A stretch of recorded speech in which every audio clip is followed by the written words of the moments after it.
Akú flóru získava to dieťa v prvých minútach života po cisárskom reze? Je to bohužiaľ nemocničná flóra.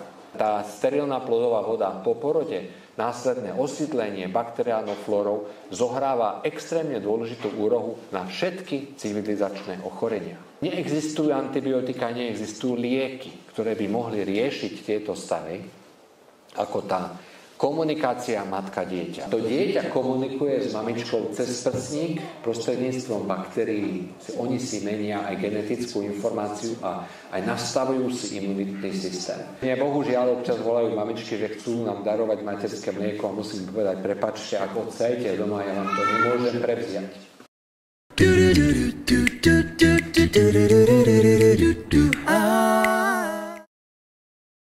Ktorý je to orgán, ktorý vzniká bezprostredne po pôrode a zabezpečuje tieto dôležité funkcie. Tento orgán u novorodenca pred pôrodom neexistuje. Dieťa je sterilné, neobsahuje žiadne baktérie. 95%, 97% detí nie je v styku pred narodením so žiadnymi baktériami. Narodí sa a dochádza k masívnej kolonizácii bakteriálnou flórou, ktorú odovzdáva tomu dieťati matka. Pôrodnými cestami samotnými dochádza k masívnej kolonizácii.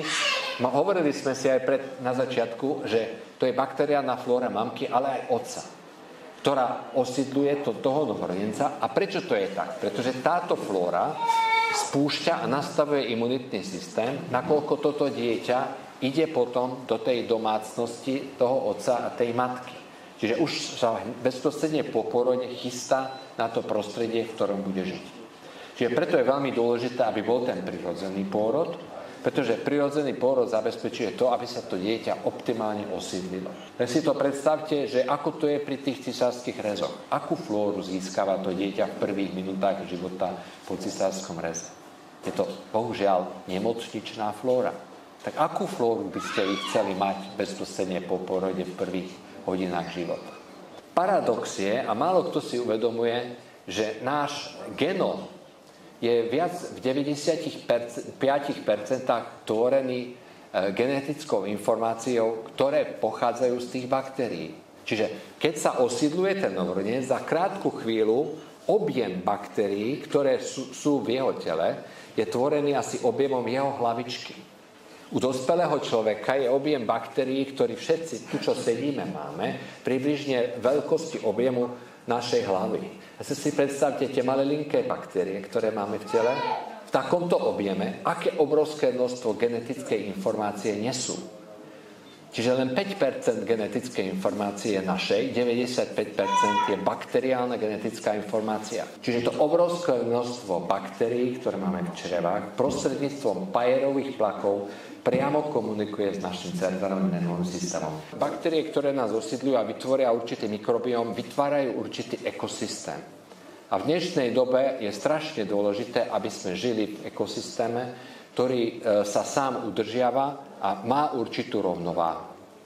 Tých faktorov, ktoré vplývajú na náš ekosystém, je obrovské množstvo. A je extrémne dôležité, aby my sme po pôrode založili náš vnútorný ekosystém, čo v prirodzenejšej báze. Pretože budeme následne vystavení rôznym faktorom z našeho okolia, toxickým látkam, rôznym vplyvom, žiareniu, nedostatku vitamínov, ako pracujeme, kde sa hýbeme, koľko sme na slnku a všetko to so všetkým súvisí. Výskyt všetkých civilizačných ochorení je v mnohom závislí od toho, ako ten náš vnútorný ekosystém sa vie udržať v rovnováhe. Čiže všetky chronické ochorenia, nádorové ochorenia úzko súvisia s vplyvom vonkajšieho prostredia na náš ekosystém. Znova poviem to, čo je veľmi dôležité, aby sme si uvedomili, že to bábätko v tom brúšku je v sterilnom prostredí. Tá plodová voda je sterilná, robili sa mnohé pokusy, dokazovali sa, odoberali sa plodová voda a hľadali sa baktérie alebo zbytky baktérie, či tam nie sú. Ukázalo sa, že naozaj vo vysokom percente je plodová voda sterilná. To dieťa nie je osídlovaná bakteriálnou flórou a práve to masívne osídlenie spustí niečo, čo je nastavenie toho organizmu na celý život. A preto má význam, aby to dieťa sa narodilo podľa možností prirodzene, pretože tento spôsob zabezpečí určitú väčšiu stabilitu v budúcnosti. Tá sterilná plodová voda po porode, následné osídlenie bakteriálnou flórou zohráva extrémne dôležitú úlohu na všetky civilizačné ochorenia.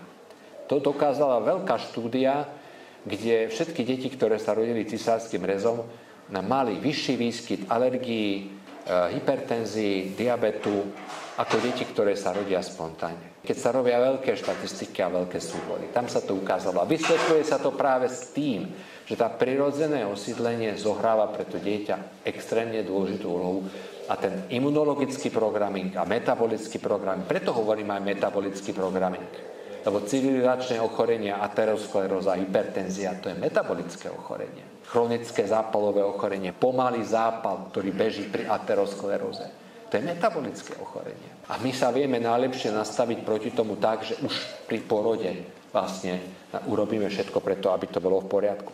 Ukážem vám možno trošku také nepríjemné obrázky, ale je to taký veľmi zaujímavý príklad novorodenca, ktorý sa narodil s vrodenou chybou.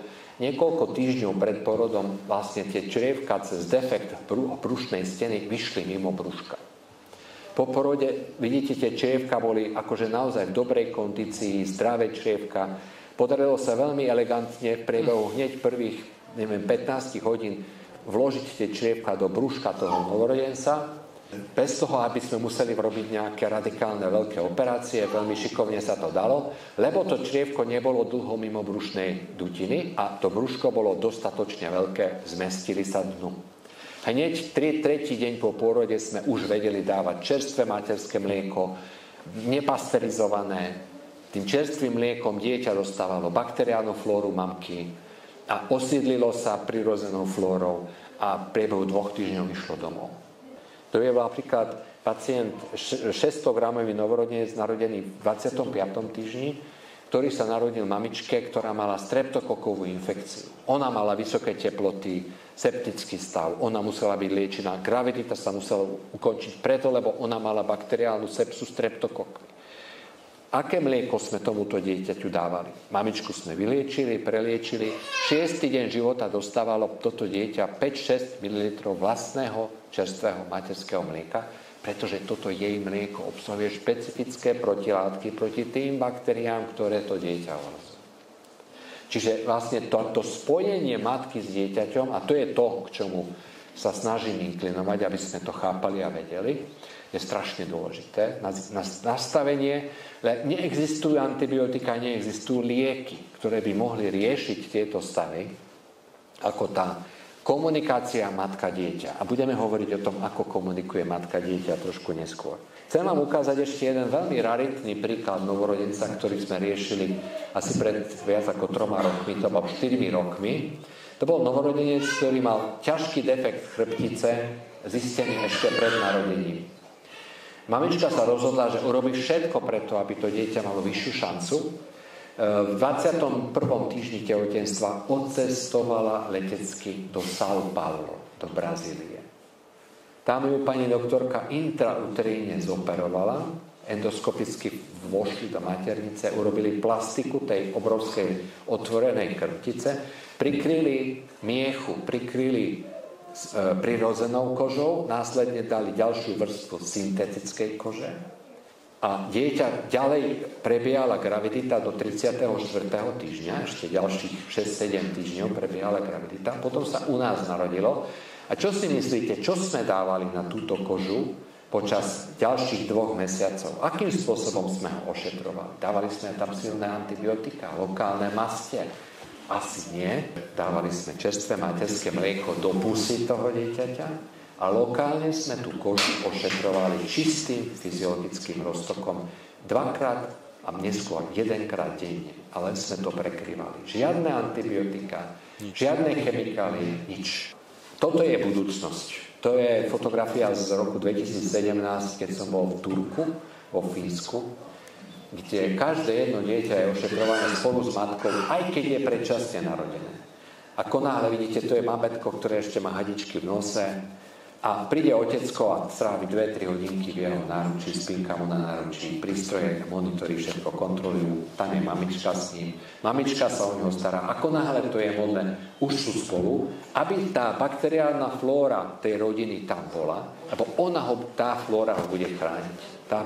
Toto je to, čo naše nemocnice nemajú a musíme to vytvoriť. Len bez toho, aby nás podporovala verejnosť, to nepôjde. Lebo na niečo sme zabudli. Zabudli sme na to, čo sa deje po pôrode a čo sa deje s pupočníkom po pôrode. Vie sa, že pupočník pulzuje ešte minimálne 2-3 minúty po pôrode. Čiže cez pupočník sa od mamky presúvajú ešte veľmi dôležité látky a bunky po dobu 2-3 minút. Zistilo sa to tak, že ak sa novorodenec po pôrode položí na váhu a nechá sa spojený cez pupočník s mamkou, jeho hmotnosť ešte asi 2-3 minúty stúpa.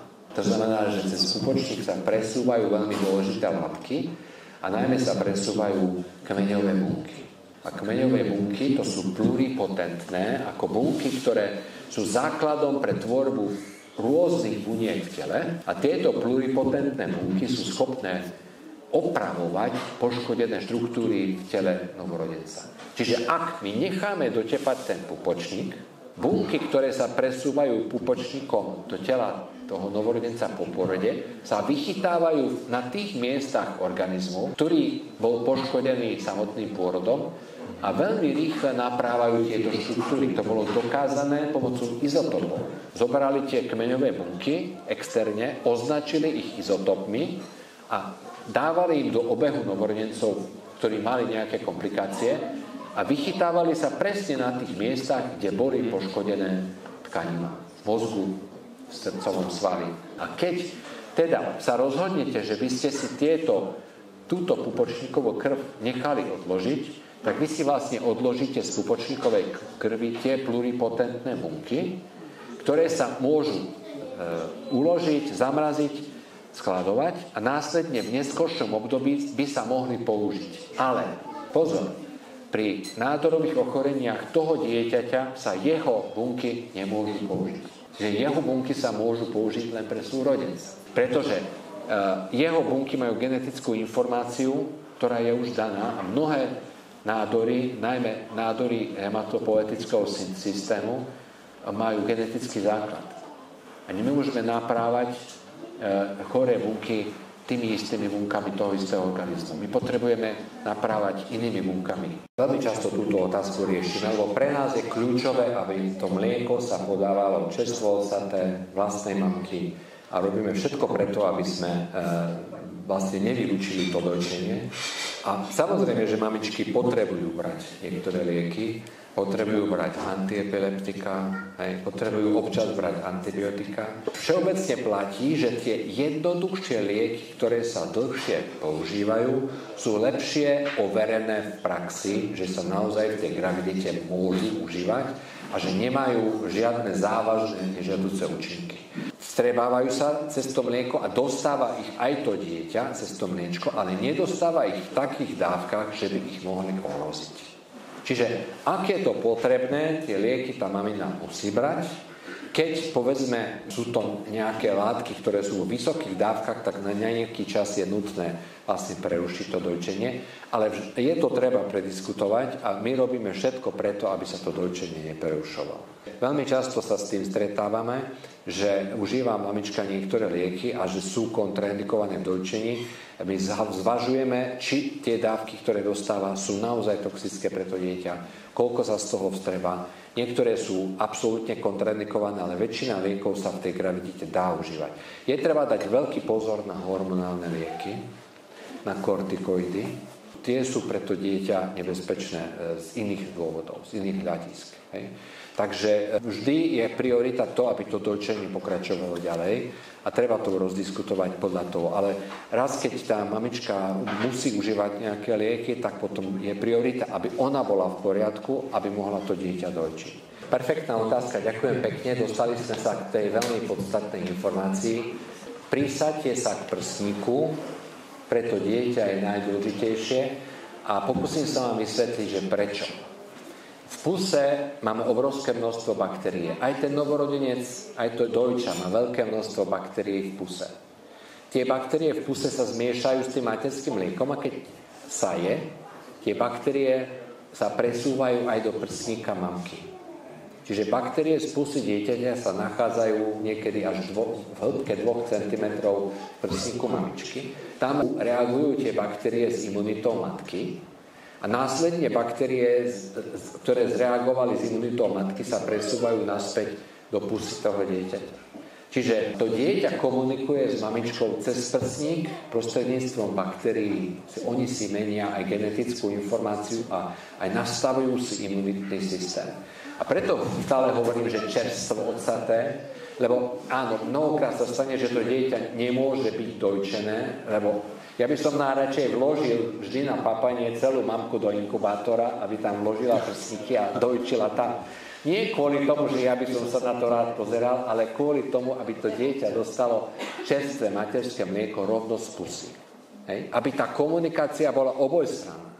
Lebo aj z tej pusy posiela to dieťa tie baktérie do toho prsníka a toto je ten faktor, ktorý to ovplyvňuje. U nás v Košiciach sme urobili takú špeciálnu odsávareň. Je to špeciálna miestnosť určená pre odsávanie materského mlieka, kde sú prírodné materiály, borovicové dosky a stoly a mramorový stôl, všetko prírodné materiály. A teraz keď predstavte si to, tá prírodná vôňa z toho dreva, natretá voskom, sa pri odsávaní materského mlieka mieša s vôňou odsatého materského mlieka. A práve kvôli tomu, aby tí mamičky mali ten kľud, mali to súkromie, aby odsávali tamto mlieko a to čerstvo odsaté mlieko čo najskôr dávali do pusy tohto novorodenca, aby sme priblížili ich dvoch spolu, lebo nie sú priestory na to vhodné v našich podmienkach. Súčasne ste otvorili problematiku, čo s mliekom, čo s ním robiť. V Rakúsku a v zahraničí existujú banky materinského mlieka. Na Slovensku je ich žalostne málo. Žiaľ, tá atmosféra je taká, že ani jedna politická garnitúra nepodporovala zatiaľ túto myšlienku, lebo treba do toho naozaj vložiť investície, zriadiť tie banky. Banka materinského mlieka musí plniť prísne európske kritériá. Je to podobne zložitý proces ako odoberať krv a spracovávať a uskladňovať krv. Rovnakým spôsobom sa to musí robiť. Je to finančne neziskové pre nemocnicu a tak, jak na Slovensku mnohé neziskové veci vyzerajú, máme málo baniek materského mlieka. Čiže mne bohužiaľ občas volajú mamičky, že chcú nám darovať materské mlieko a musím povedať, prepáčte, ak odsajete doma, ja vám to nemôžem prevziať. Je to biologický materiál, ja ho musím vyšetriť, nemôžem ho použiť, musím ho dať vyšetriť, až keď budem mať negatívne kultivácie, môžem ho len skladovať, môže sa zamrazovať, môže sa skladovať až 3 mesiace prísnymi metodami a dá sa používať. Dokonca sú normy európske u veľkých donosených zdravých novorodencov je možné použiť aj skladované materské mlieko, v ktorom je malé množstvo niektorých baktérií. Môžu tam byť stafilokoky, Staphylococcus epidermidis, môže tam byť aj nejaké malé množstvo E. coli, nič sa nedeje. Môže. Veľký novorodenec, ktorý je dojčený alebo je v poriadku s tým, nemá problém. Vyrovná sa s tým, však sa osídlil všetkým možným, keď sa prirodzene osídlil. Asi taká je to situácia. Žiaľ, strašne do toho búšime.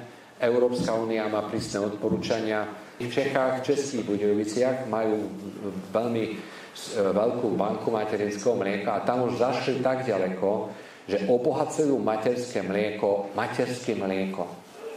Na Slovensku neexistuje obohacovanie materského mlieka materským mliekom. Na Slovensku obohacujeme materské mlieko len sušeným kravským mliekom. Túto možnosť nemáme. Čiže my vieme presne, čo je budúcnosť a to je to, čo vlastne by sme vedeli rozvíjať, len tá podpora z vyšších vrstiev je taká, jaká je.